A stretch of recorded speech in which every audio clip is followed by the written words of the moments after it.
जय जगन्नाथ। मो पाखकू कुमार मनोज आछंती।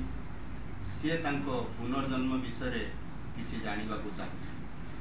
सी वर्तमान मोर शरीर होई पड़िछंती। मु तांको शरीर को आत्मा को शरीर भीतर को बाहर करूछि। वर्तमान जानिबा से कौन कहउछंती, से पुनर्जन्म पाइछंती कि नाही। तुम्हें मु वर्तमान बाहर करदेली, आत्मा तो शरीर को बाहर करदेली।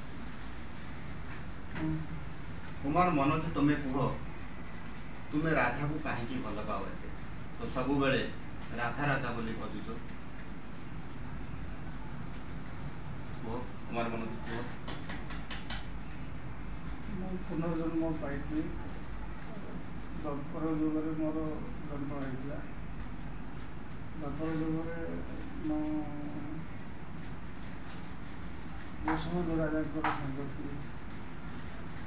द्वापर जुगरे तुम्हें क्या देखी?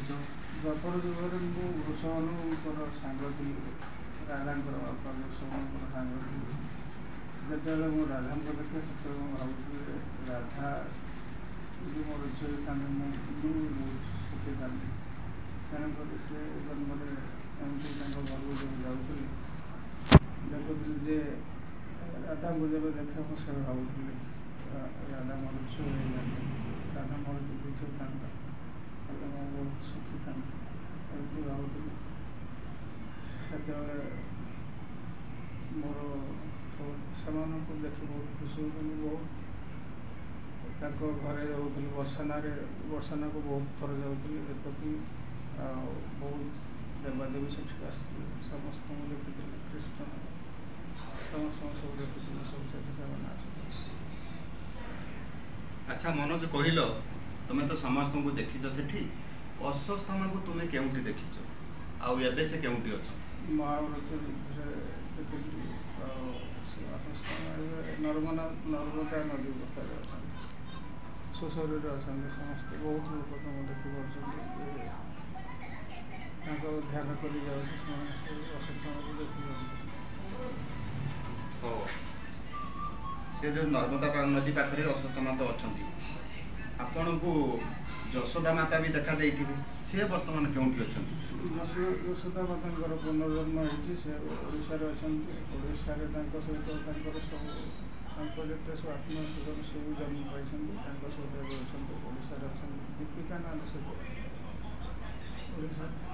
तुम्हारा वर्तमान पुनर्जन्म होती कि? हाँ मो तो पुनर्जन्म नहीं आसी। मोर द्वापर जुग मोर अनेक बार 6 जन्म हो गला। 6 थर जन्म पाइले सब अन्य रूप कि जेहेतु मुसलमानकर सांग थी मत भगवत कृपा मिलता। आकुंठ मत पुणी पठाई जे धर्म प्रचार करने जोटा मुझे करना परिवार जंजाल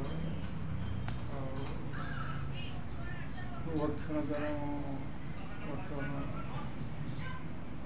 मो घर को सब जगह आसुँच आम धर्म रक्षा करना जो मोर जन्म होती करना परिवार जन्म।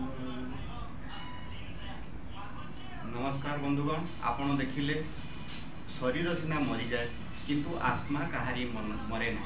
सी पुणी से ही आत्मा जाई अन्य शरीर में प्रवेश करे आउ तार पुनर्जन्म हुए। जय जगन्नाथ।